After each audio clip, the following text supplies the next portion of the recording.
On the 11th of November 1918, the Allied Supreme Commander, Marshal Ferdinand Foch, signed a peace deal with Germany in his private train in the forests of Compiègne. It signalled the end of a protracted world war, which resulted in the death of over 16 million soldiers and civilians. 100 years later, a hardy group of cyclists are setting out from London on a gruelling ride over 8 days through France and Belgium, cycling over 100 kilometres per day through the great battlefields of World War I, arriving in Villers-Bretonneux for Armistice Day. It sounds really silly. It was literally just a dream, an amazing opportunity, and we making it happen. It's going to be tough. I don't think it'll be the toughest thing I've done, but I think it's going to be tough. I'll never go through this countryside again. I'll never see this again. It's just something that is pretty much a once in a lifetime opportunity. It's something that's going to be a very emotional, and to me this is the climax of all of my other adventures. For the cyclists, whose relatives died in World War I, the ride will be personal and deeply emotional. When you go there for the first time and you see all the graves and you see the gravestone in particular of your relative, and you think of the sacrifice they made and the suffering they went through, it's very emotional. For others, it will be a journey of discovery, exploring the hardships faced by Australian soldiers and the sacrifices they made to defend France. Each rider has made a personal commitment to raising funds to support Legacy. Legacy is a family that looks after families. We're a family. We love the fact that we're doing this together as a family, and it's a moment in our lives that we'll never forget. And that's what it comes down to, I think.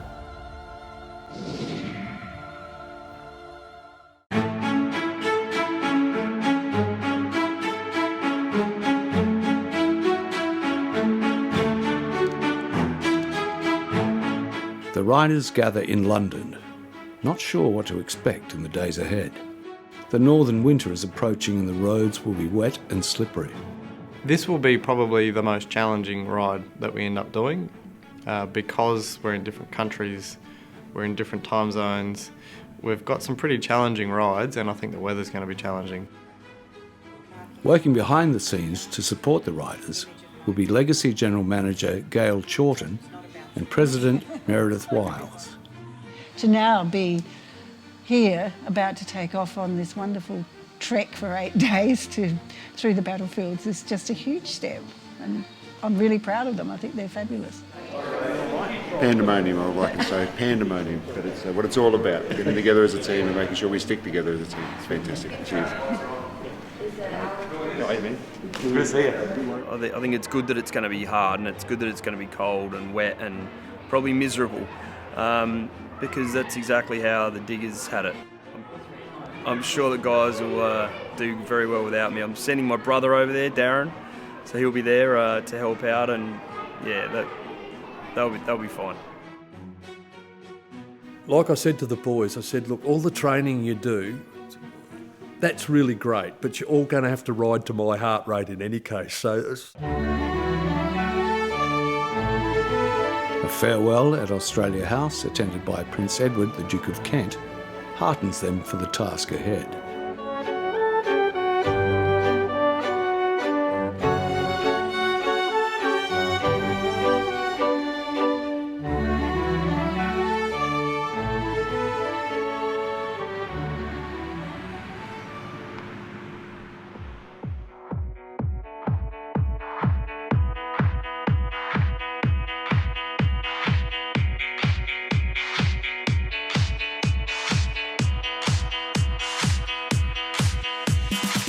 At the crack of dawn, the Legacy peloton sets out from London on unfamiliar roads, busy with morning traffic, heading to Dover.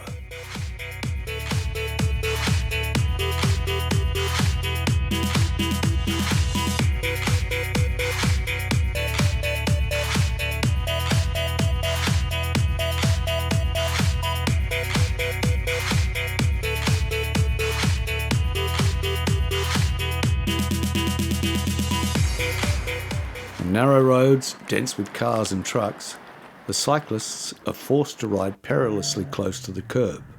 In normal circumstances, this is manageable, but in a foreign territory, the unexpected can occur.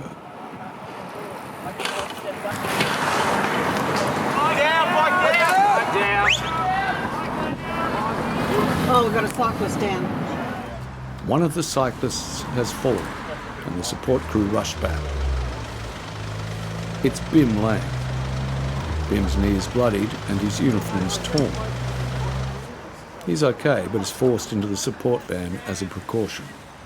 So there was a bike lane on the side of the road, and it had what looked like just a concrete separator, but it was actually a concrete lip. So he went to go into the bike lane and hit the lip, and that took his wheel out. So he was right behind me. He's driving. He's driving. Bim elected to ride on this tour while standing for the upcoming election for Mayor of the Barossa Council. Leading up to the mayoral election, I was in two minds whether I was going to go, stay home, go, and then I thought, well, if I don't go and I don't become mayor, I'm going to be dreading every moment that I'm not over there with me mates and experiencing what they are. The ride resumes. But a few kilometres later, a miracle. Bim is back on his bike. Yeah, you're back. I'm back. You're sprinting. Look how far ahead you are. Oh, look. You're smashing the bunch. I'm break the pack up, mate. I tell you what, you've gone for it. No sweating trying to catch up.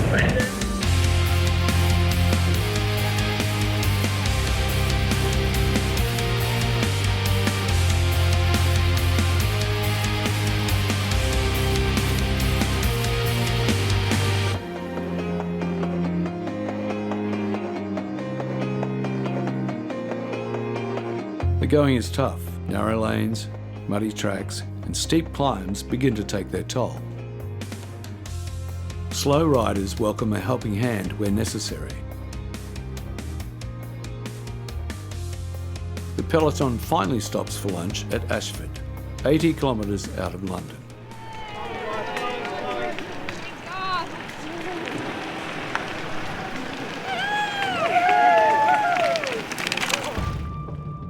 After lunch, the ride is even harder. The peloton must reach Dover by 4 p.m. to catch the ferry across the channel. Some cyclists, pushed to the limit in the morning ride, opt for the van, not wanting to slow the peloton down.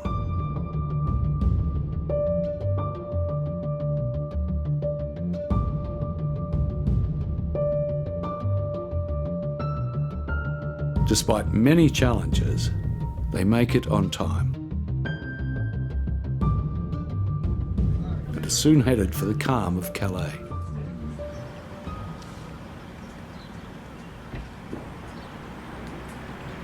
Now realising the enormity of the task ahead, the cyclists set out for Ypres, a 110-kilometre ride. Hey, oh, careful, man. This time on the wrong side of the road, which puts extra pressure on the support staff. Can you wait for them, please? Just I see you, so just slow down and it's perfect. Ouais.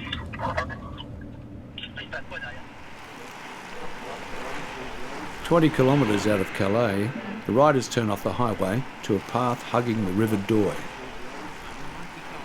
Not officially a dedicated bike lane, it provides a safer haven than the busy main road.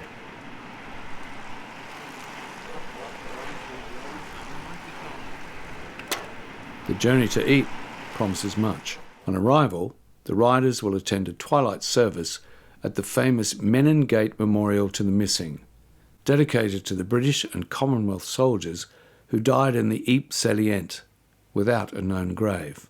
During the First World War, a lot of troops took that gate outside the city to go to the battlefield.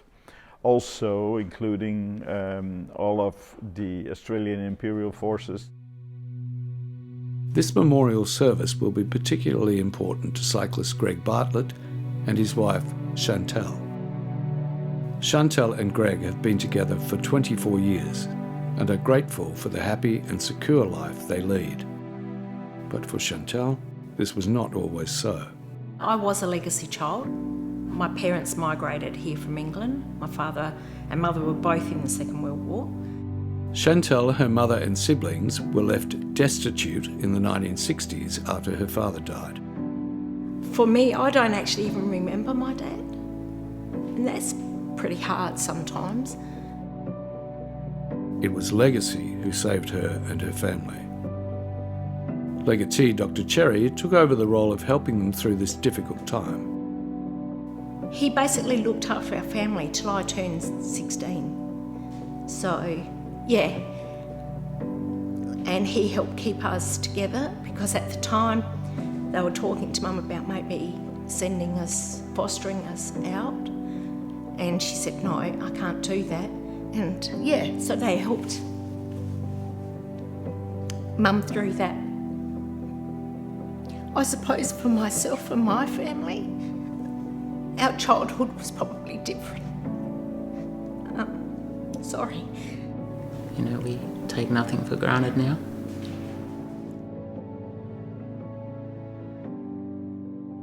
At the memorial ceremony at Menin Gate, Chantal has been granted the honour of laying a wreath in memory of the missing soldiers. I will be really proud, and proud for my family and for my mum. Yeah, it'll be a really moving moment for me.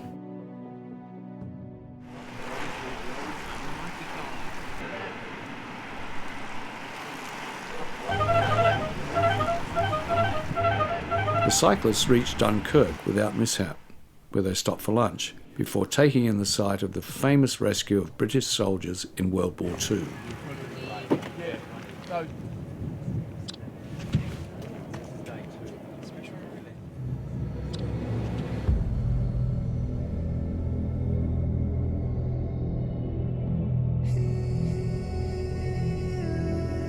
I feared it would be my hard lot to announce the greatest military disaster in our long history. I thought, and some good judges agreed with me, that perhaps 20 or 30,000 men might be relieved. These were the hard and heavy tidings for which I called upon the House and the nation to prepare themselves a week ago.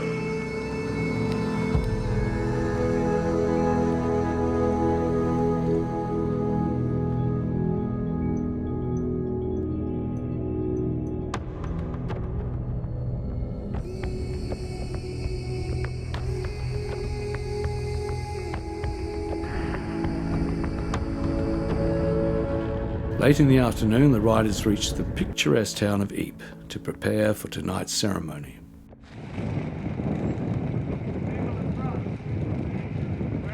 Ypres occupied a strategic position during the First World War, as it stood in the path of Germany's planned sweep across Belgium.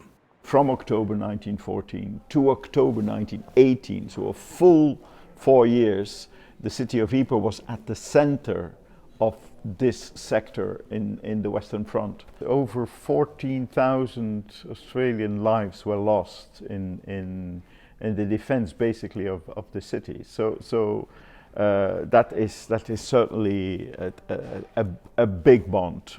The grand Menin Gate Memorial to the missing in Ypres is dedicated to the 90,000 soldiers who died in these battles without known graves. The gate was inaugurated on the 24th of July in 1927. And from 1928 onwards, that service has been repeated every night at 8 o'clock.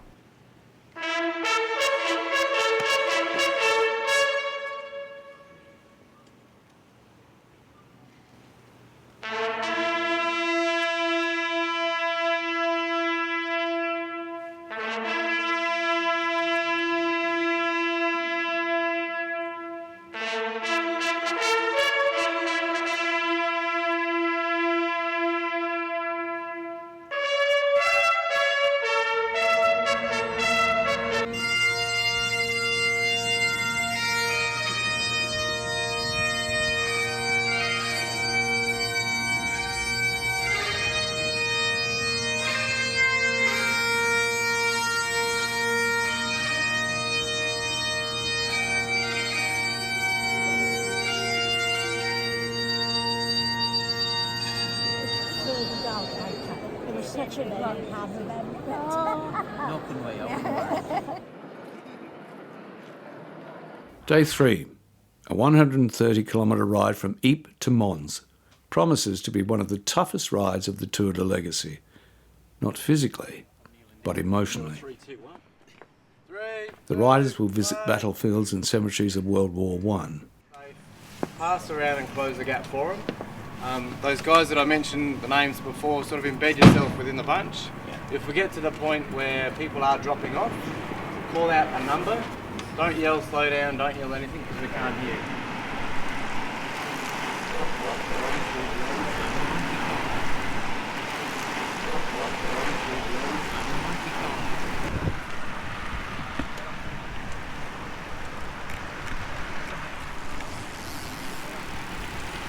Turning off on a country lane too narrow for support vehicles, the riders head off alone.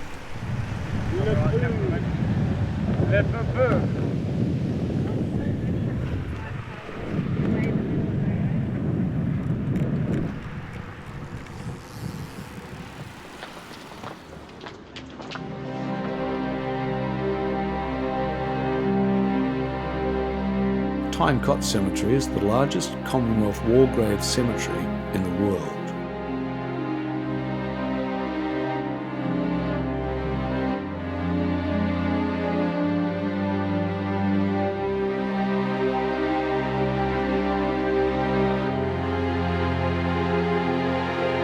The sheer scale of Tyne-Cot is astonishing, a sad reminder of the cost of war.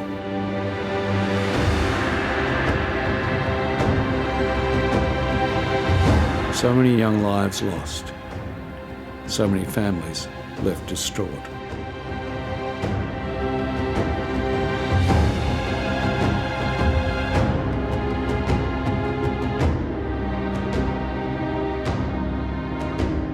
It was the extent of this tragedy in 1918 that led to the formation of Legacy in Australia, as the toll of war became starkly obvious. Legacy was formed after the First World War here in South Australia in 1928. What happened was that they could see that there was a need for the families of the veterans that had served, that just there wasn't really the support there for them, that they'd either lost loved ones. The government obviously was still reeling from the financial implications of that, and there really wasn't a support mechanism that I understand back in those days.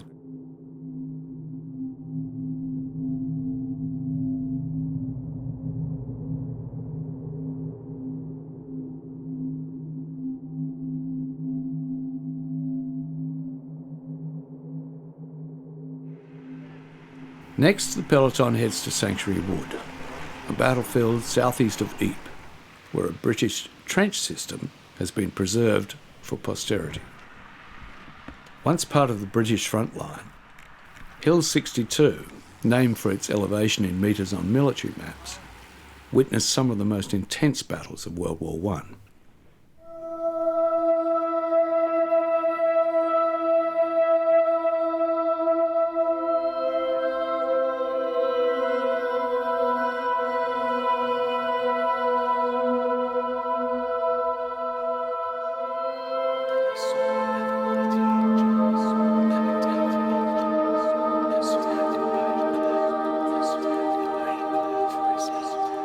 The narrow, muddy trenches and tunnels carved into the green fields of the Belgian countryside reveal the awful truth of war.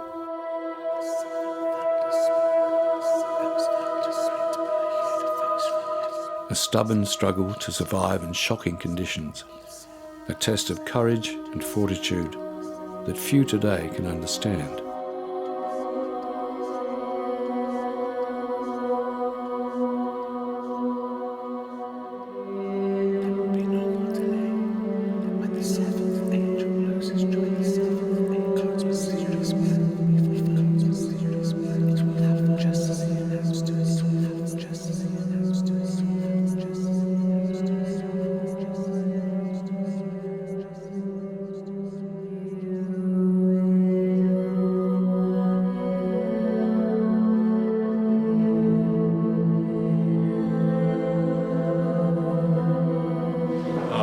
it's deeply moving just to go out through the trenches and see, get a taste of what it was like back in the war is phenomenal.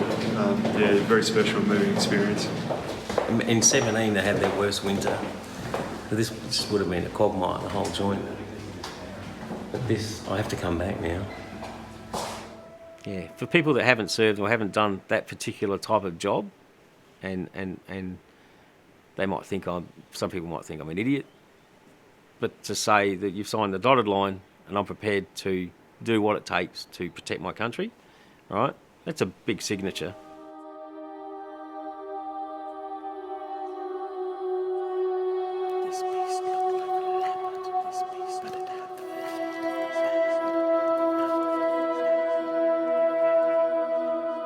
The riders set off with a renewed vigour, despite the cold, knowing they still have over 100 kilometres before reaching their destination, the city of Mons.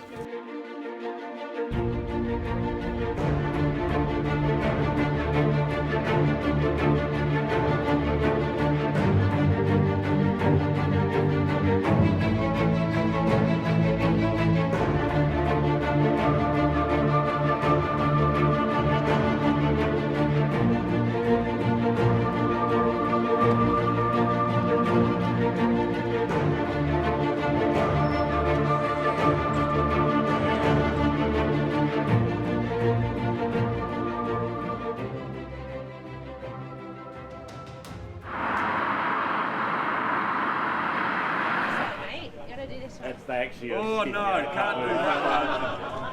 No. All right, that one stretched. Rotate. Swapping. Creaking. Creaking. Creaking. Very well. I feel a lot better now, look at that.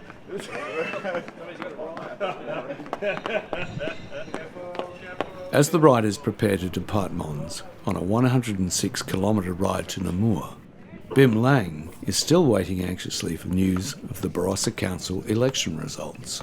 Will be no news until probably this time on our Saturday morning ride.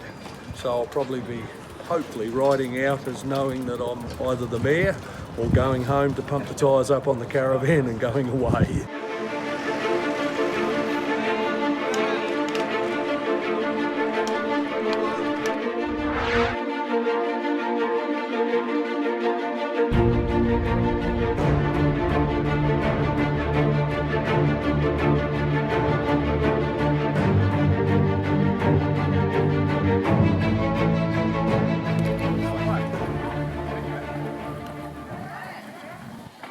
Although the Tour de Legacy is a challenging ride for all the cyclists, returned serviceman Wayne Cullinan knows that, compared to what the Anzac cyclists faced in World War I, they have it easy.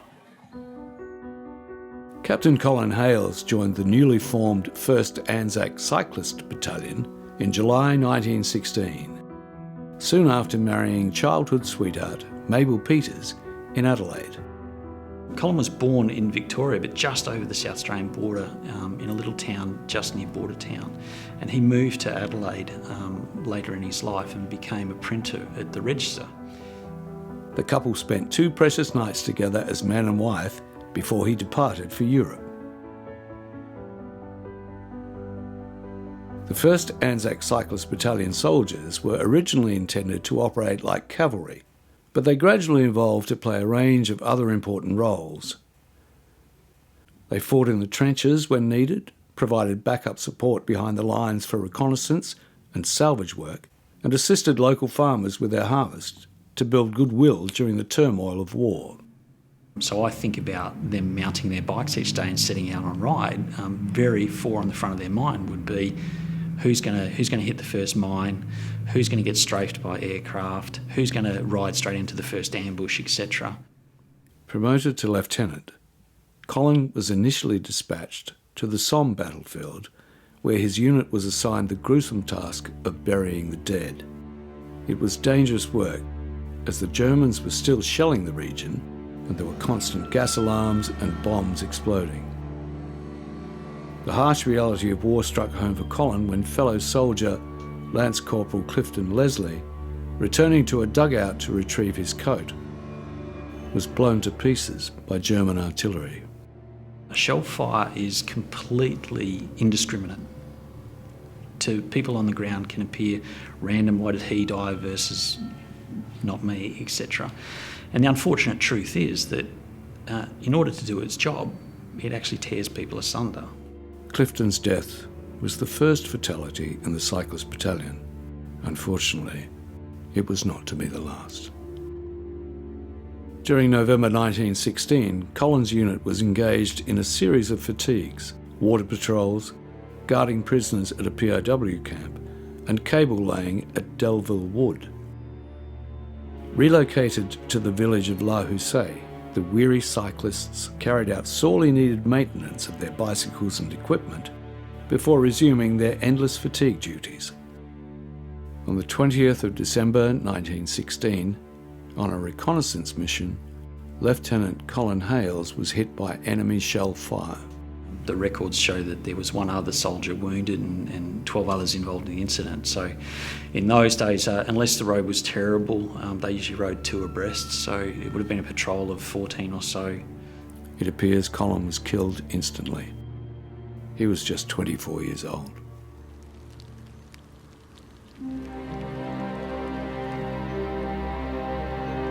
The legacy riders gather at Dartmoor Cemetery amidst rustic farmhouses and ploughed fields. They locate Colin's tombstone and stand for 1 minute of silence, remembering the personal sacrifice Colin and other soldier cyclists made on the blood-stained green-brown fields of France in 1916.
Late on the 4th day, the legacy peloton reaches the city of Namur.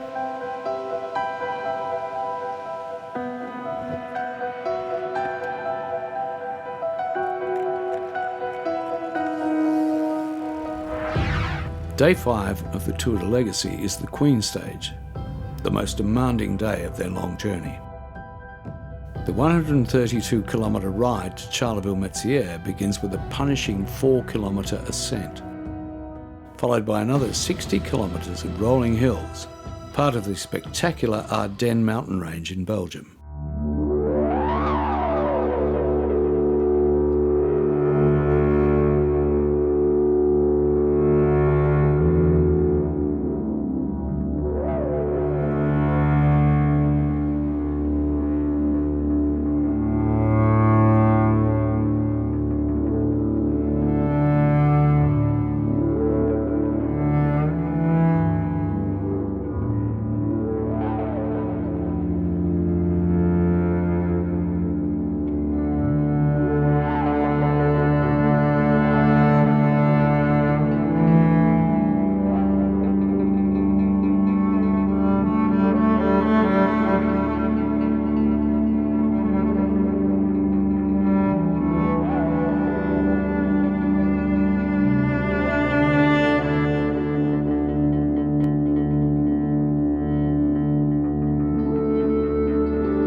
The steep climbs through vast forests of broadleaf and firs test even the strongest cyclists. The gruelling ride is a timely reminder of the hardships faced by Australian soldiers in World War I, who fought and survived the prolonged combat. One such soldier was Raymond Lionel Lean, destined to become the first president of Legacy South Australia. After serving in Gallipoli, Lean commanded the 48th Battalion in the Battle of Pozières in 1916, as well as the First Battle of Bullecourt and the First Battle of Passchendaele in 1917. During the Passchendaele battle, Lean was severely wounded. On his return in 1918, he was promoted to Brigadier General to command the 12th Brigade, which he led during the Battle of Amiens. Alongside Lean, 10 of his brothers and nephews served. They were known affectionately as the Fighting Leans family. Raymond's youngest brother Ben, to whom he was closest, was killed in the Battle of Bullecourt. On his return to South Australia, Lean became a foundation member of the newly formed Legacy Club of Adelaide. The club's beginnings came early in 1928 at Balfour's Cafe in King William Street, a popular Adelaide luncheon place. The Legacy Charter urged members to help families of war veterans, especially the children, by providing them with advice, arranging apprenticeships in suitable trades, and steering them clear of life's pitfalls through entertainment in healthy surroundings. Back in the day, I think it might have been mowing lawns, chopping wood, making sure that there was social interaction with the family. Not to replace the husband that was lost, but more to be assistance to make sure that the wife and the family and the kids were looked after. The first public meeting of Legacy was on Thursday, the 2nd of February, where Lean announced the draft bylaws were ready for ratification. Visionary, the people there, and obviously true leaders in their own right, both in the military and also in normal life as well. So, very crucial. Brigadier General Lean became their inaugural president, and Legacy's work continues to this day, 90 years later. To stand the test of time with a rock-solid foundation for 90 years, it's pretty good. In my mind, there could be no more noble or worthwhile cause than looking after the dependents of men and women who have either given their life or their health in the service of their country. Yeah, I love Legacy. They're great people, but the philosophy behind it all, I think, is exceptional. So the idea of helping people who've lost a loved one through military service, or have been severely incapacitated, just the thought of being able to help those families and the children in particular, that struck a chord with me. There's a great humility in Legacy, not much banging of the cymbals or beating of the drums, just a quiet determination to get on and provide care.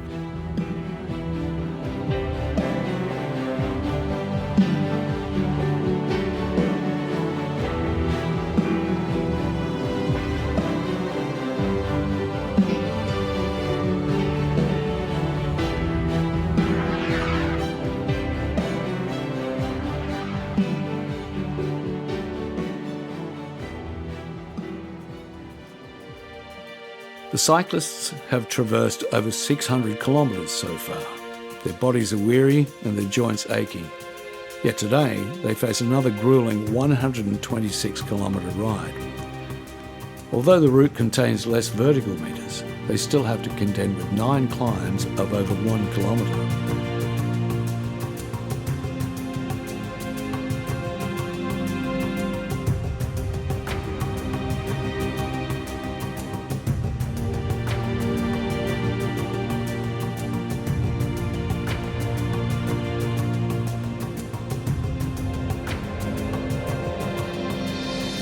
Ironically, it's not the riders who break down, it's the bikes.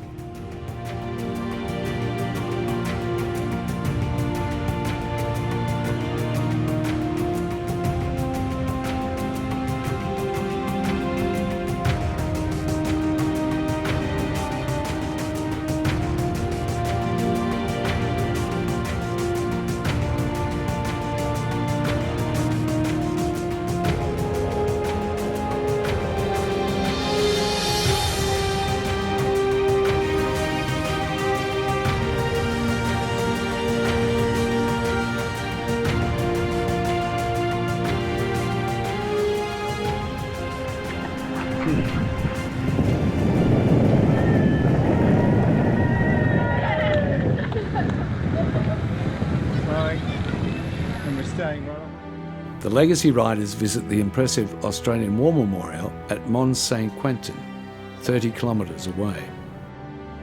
The memorial features a bronze sculpture of an Australian soldier in remembrance of the heroic AIF victory at Mons Saint-Quentin, which British Commander General Henry Rawlinson described as the greatest military achievement of the war. This battle alone was earmarked as probably one of Australia's greatest victories during the war. A hill, only 100 metres high, Mons Saint-Quentin was a key to the German defence as it overlooked the Somme River. On the 31st of August 1918, 2 undermanned Australian battalions charged up Mons Saint-Quentin, ordered by their commander, General John Monash, to scream like bushrangers. The Germans were caught completely unawares, and they didn't have the number. The Australians didn't have the numbers, but they started shouting out like bushrangers to make it look like they had more troops. So, typical Australians, do what you can with limited resources. Overwhelmed and confused, the Germans quickly surrendered. But when fresh German reinforcements arrived, the Australians were forced to give up their gains. Outnumbered, the Australians held on desperately just below the summit. The next day, weary Australian soldiers repeatedly stormed and recaptured Mons Saint-Quentin. Despite suffering 3,000 casualties over 3 days, the hard-fought victory ensured a crucial German withdrawal eastward, back to the Hindenburg Line, a major turning point in the war. So I think when you think about these towns here, and then we go into Arras and Bullecourt and Amiens, then you can really start to see the footprint of the Australians in these areas.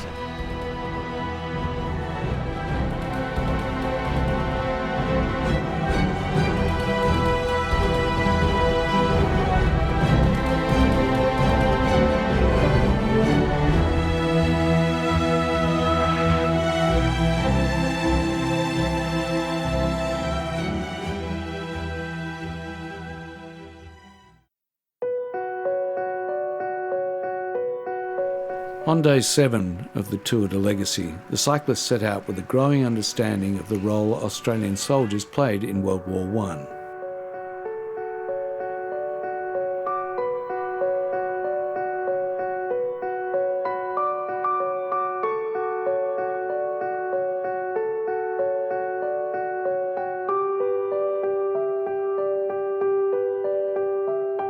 It's been an uplifting journey of discovery that has bonded the group. However, persistent mechanical and tyre problems soon dampened their spirits. We're back up here on the last hill before that next town, and we have flat tyre, rear wheel.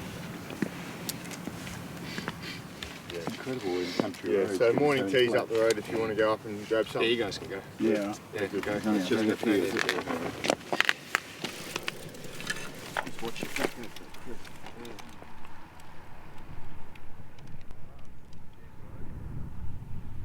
Phil Helmling's efforts to ferry back a spare wheel comes to naught when it is found to be faulty as well. You're kidding. Get me to town. Yeah. Yeah, I'll need to push the whole way. Alright. If this turns, just wait and see, make sure this turns. How bad. So go and grab a new wheel. Yeah, I'll get that. I'll use that. Thanks, Dan.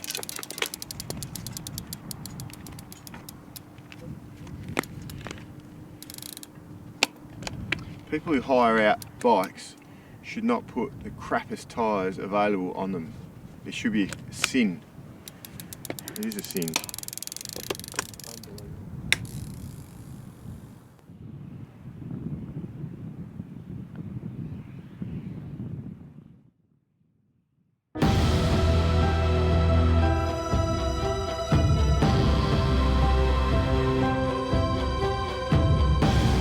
Quick to shrug off the frustrating delays, the riders get on with the job. None more so than Jack Frost. A veteran of the Iraq and Afghanistan wars, he's witnessed the best and worst of humanity. In 2003, I went with the P3s to the Middle East.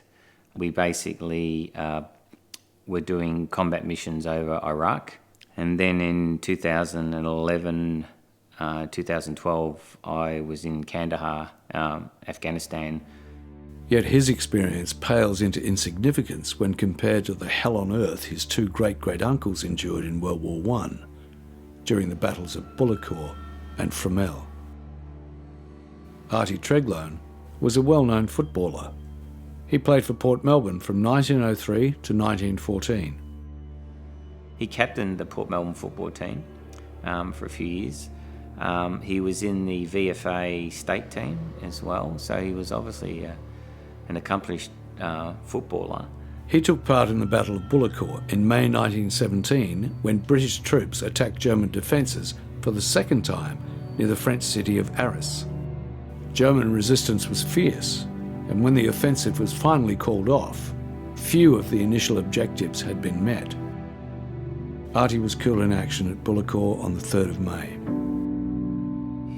Artie and another soldier were found dead on the side of the road on the curb. Somebody from another battalion had recognised him, obviously, because this other guy, I think he came from South Melbourne, and he saw Artie there and recognised him. And it says in the Red Cross identification that he recognised him because he was a famous Port Melbourne footballer. Even though Artie was identified, he was buried in an unmarked grave. They were obviously, I think, retreating at the time because they couldn't collect his body. And at that time, I think what they actually did is literally dug a hole and put them in the ground.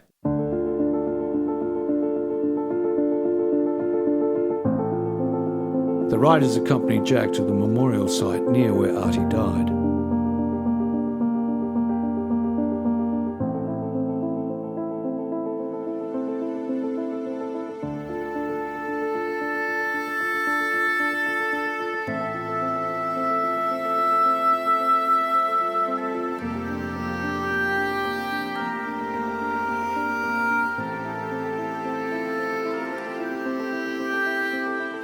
His first battle he fought was Bullecourt.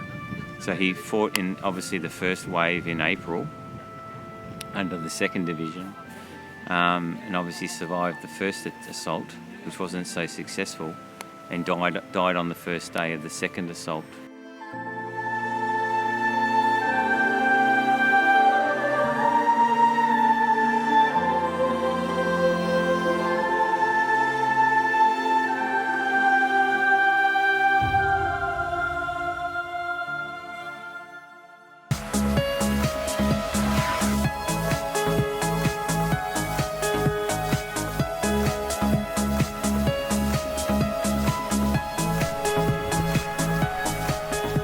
On the morning of day 8, the Legacy Peloton sets out on the final day of the Tour de Legacy with mixed emotions.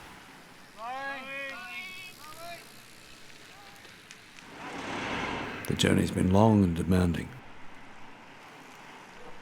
But as they near the end of their gruelling odyssey, today's ride through the great Australian battlefields to Villers-Bretonneux will be highly emotional.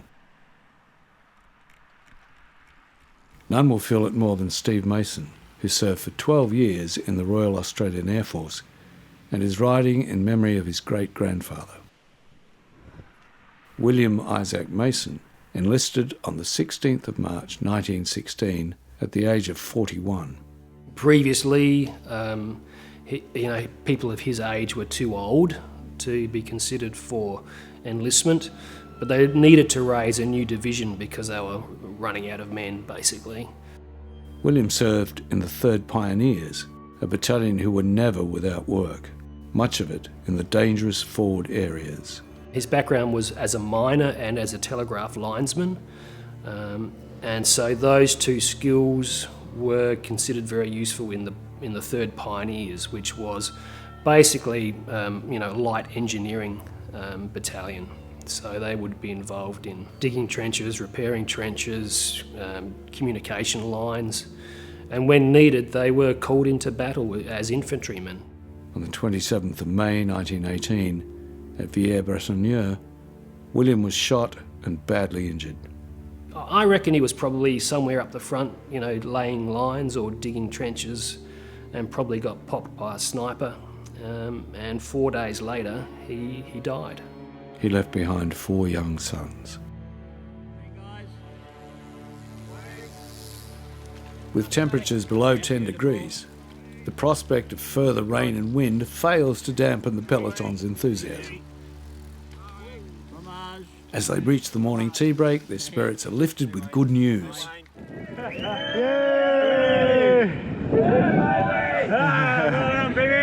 What up, baby? I've managed to be now the mayor-elect in waiting. Wow. It's got over the line by 222 votes.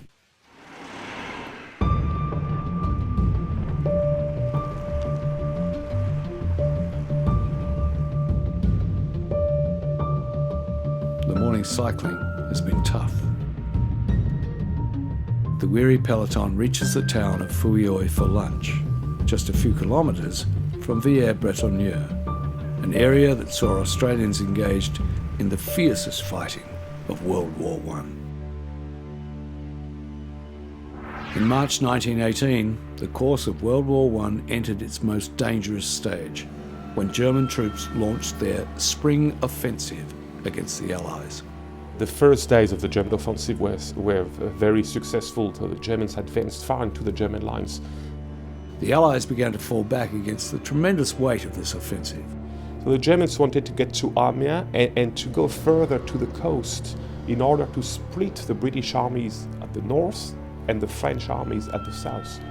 So the Germans attacked at the junction of the French and the British lines, knowing that it was the weakest part of the Allied lines. The Australian 3rd and 4th Divisions were rushed to Amiens to stem the tide of the German advance. The fighting was fierce, and all 5 divisions of the Australian Army were involved in the battle.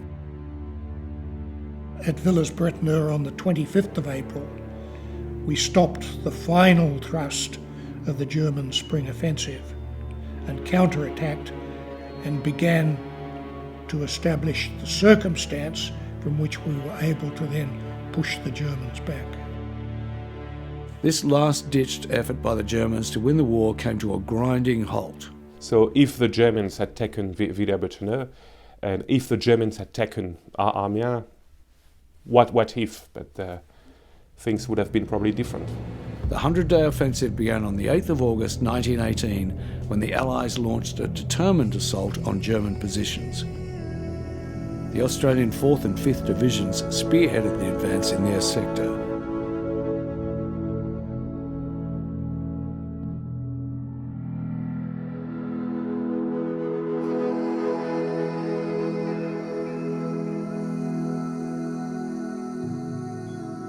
The Allied attack was so successful, it ultimately led to the end of the war. It was later described by German General Erich Ludendorff as a black day for the German army.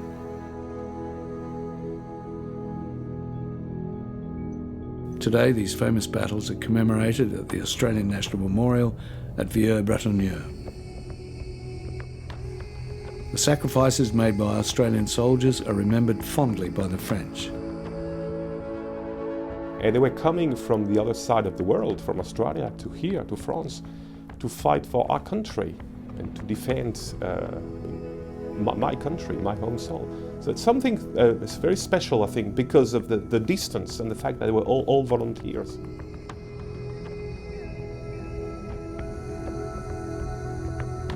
The Legacy Peloton sets out on the final leg of a remarkable journey, on the verge of fulfilling a seemingly impossible dream.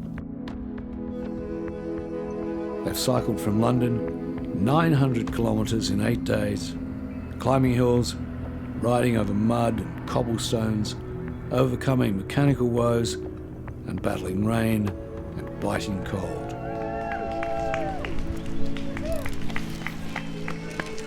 Oh, that was one big day on the saddle. Yeah! Come on, Ross. We did it. We conquered. And you're the man. Hey,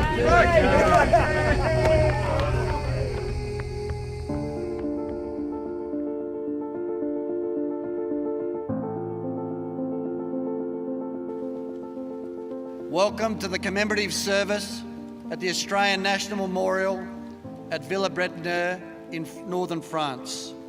Here, in this special place in the Somme Valley, where 100 years ago today, the guns fell silent at the 11th hour of the 11th day of the 11th month in 1918, which signalled that the war was over. We keep our promise. It's the promise to never forget the service and sacrifice of 416,000 Australians and more than 60,000 who never made it home to the country they loved. They shall grow not old, as we that are left grow old. Age shall not weary them, nor the years condemn. At the going down of the sun and in the morning we will remember them, lest we forget.